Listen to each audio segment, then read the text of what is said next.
आज आरएनए से रिलेटेड कुछ इंपॉर्टेंट पॉइंट्स जो कि नीट और सीयूईटी जैसे एग्जाम्स में पूछे जाने की संभावना है वो मैं आपके लिए लेकर आई हूँ। इससे पहले एक वीडियो में मैंने डीएनए से रिलेटेड कुछ इंपॉर्टेंट पॉइंट्स आपको बताए थे। जो आरएनए है जिसको राइबोन्यूक्लिक एसिड कहते हैं, ये फर्स्ट जेनेटिक मटेरियल है। अक्सर क्वेश्चन आ जाता है कि फर्स्ट जेनेटिक मटेरियल जो है वो क्या हो सकता है, डीएनए और आरएनए। तो RNA is the first genetic material.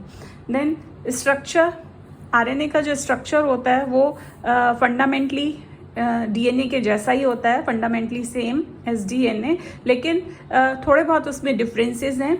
जो डीएनए है उसमें डीऑक्सीराइबोस शुगर होती है और जबकि आरएनए में जो पेंटोस शुगर होती है वो राइबोस शुगर होती है। इसमें नाइट्रोजिनस बेस जो होते हैं वो एडेनिन, ग्वानिन, थायमिन और साइटोसिन होते हैं, जबकि इसमें थायमिन जो रिप्लेस हो जाता है आरएनए में वो यूरेसिल होता है। इसी तरह डीएनए मोस्टली जो होता है वो 2 पॉलीपेप्टाइड चेन का यानी डबल स्ट्रैंडेड होता है और आरएनए जो अक्सर सिंगल स्ट्रैंडेड होता है।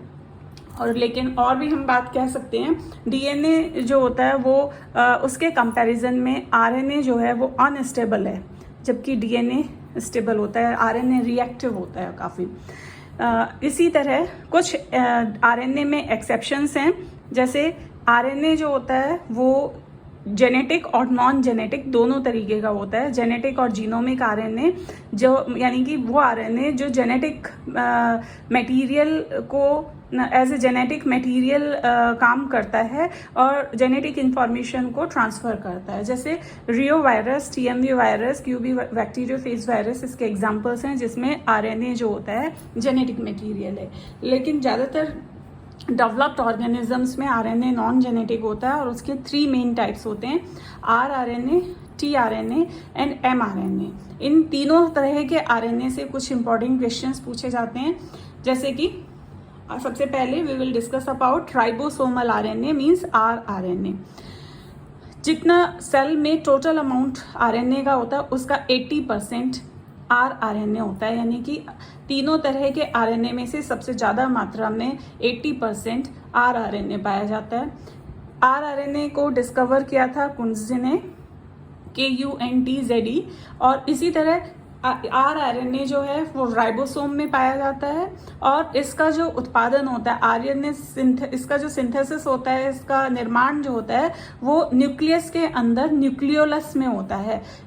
जैसे सेल का स्ट्रक्चर अगर हम पढ़ते हैं तो सेंटर में न्यूक्लियस और न्यूक्लियस के अंदर एक और न्यूक्लियोलस जिसे कहते हैं उसके अंदर आरआरएनए बनता है, जिसे केंद्रिका भी कहते हैं। इसी तरह आरआरएनए तीनों आरएनए से कंपैरिजन में सबसे ज़्यादा स्टेबल होता है। अब यही क्वेश्चंस इससे संबंधित आ सकते हैं कि ये कहाँ मिलता है, इसका निर्माण कहाँ होता है, या सबसे ज़्यादा मात्रा में कौन सा आरएनए पाया जाता है, या कौन सा आरएनए सबसे ज़्यादा स्टेबल होता है। राइबोसोम में पाया जाने वाला ये आरएनए यूकैरियोट्स और प्रोकैरियोट्स में डिफरेंट टाइप्स का होता है। यूकैरियोट्स में 80S और 70S दोनों तरह के राइबोसोम्स होते हैं, जबकि प्रोकैरियोट्स में केवल 70S राइबोसोम्स होते हैं।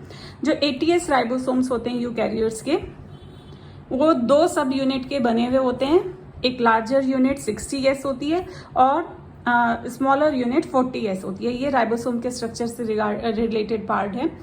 60S सब यूनिट में जिस तरह का आरएनए पाया जाता है वो है 5S, 5.8S और 28S, यानी कि जो 60S जो 80S राइबोसोम की 60S सब यूनिट है उसमें 3 तरह के आरएनए पाए जाते हैं, वो 5S, 5.8S और 28S।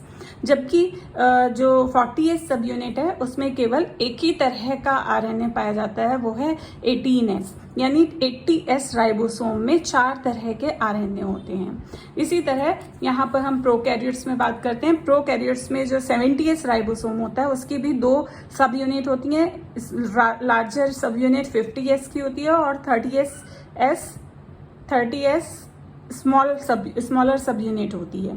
जो 50S है उसमें राइबोसोम्स 2 तरीके के पाए जाते हैं, एक 5S और एक 23S। 30S में 16S टाइप का राइबोसोम पाया जाता है। यानी 70S राइबोसोम में 3 तरह के आरएनए होते हैं और 80S राइबोसोम में 4 तरह के आरएनए होते हैं। अक्सर क्वेश्चन पूछे जाते हैं कि इस यूनिट का 60S सब यूनिट का या 40S सब यूनिट का बनने में कौन कौन से तरह के राइबोसोम्स में आरएनए मिलते हैं, तो इनको हमें याद करना चाहिए।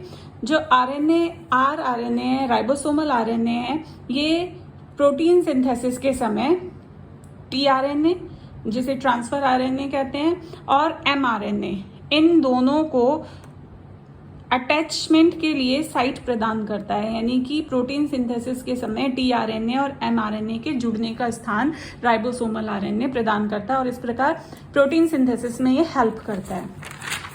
इसी तरह हम दूसरे आरएनए की बात करते हैं। यहाँ पर जो टीआरएनए है, टीआरएनए जिसे ट्रांसफर आरएनए भी कहते हैं, ये और भी दूसरे, अब इनमें से भी क्वेश्चंस हो सकते हैं। जैसे टीआरएनए, ट्रांसफर आरएनए इसका पूरा नाम है। इसको हम सॉल्युबल आरएनए या एसआरएनए के नाम से भी जानते हैं। जो टीआरएनए है वो ही एसआरएनए भी है, एस फॉर सॉल्युबल।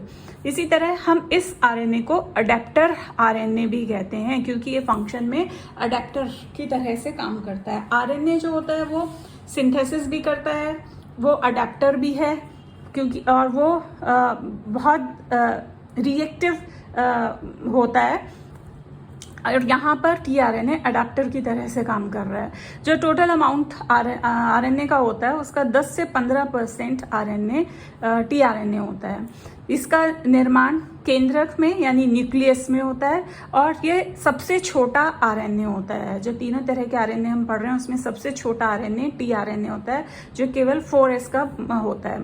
इसका जो फंक्शन है वो प्रोटीन सिंथेसिस के समय टीआरएनए एमिनो एसिड के वाहक के रूप में, कैरियर के रूप में काम करता है और इसको प्रोटीन सिंथेसिस की साइट पर यानी राइबोसोम पर एमिनो एसिड को लेकर आता है। जो इसका स्ट्रक्चर है वो सबसे ज़्यादा कॉम्प्लिकेटेड स्ट्रक्चर है और इसके स्ट्रक्चर से रिलेटेड एक क्लोवर लीफ मॉडल, अक्सर क्वेश्चन आता है क्लोवर लीफ मॉडल किस तरह के आरएनए का होता है। वो टीआरएनए का क्लोवर लीफ मॉडल है जिसको होली ने रिप्रेजेंट किया था। It was presented by Holi. Next third mRNA means messenger RNA, जिसे हम वाहक आरएनए भी कहते हैं। ये सबसे कम मात्रा में पाया जाता है। इसका जो टोटल आरएनए होता है उसका केवल 1.5% एमआरएनए होता है और इसको जो नाम दिया गया था वो जैकब और मोनेड ने दिया था।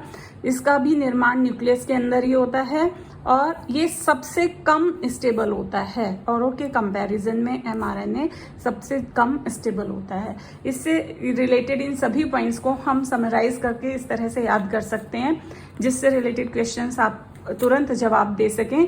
जैसे आरआरएनए, टीआरएनए और एमआरएनए, ये 3 तरह के आरएनए के टाइप्स हैं और इनमें जो अमाउंट है यानी कि मात्रा सबसे ज़्यादा 80% आरआरएनए की है, 10 से 15% टीआरएनए और सबसे कम मात्रा में एमआरएनए मिलता है।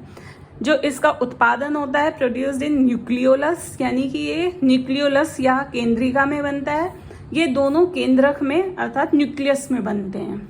आरआरएनए सबसे ज़्यादा स्टेबल होता है और सबसे कम स्टेबल एमआरएनए होता है। आरआरएनए साइज में सबसे बड़ा होता है और सबसे छोटा टीआरएनए होता है।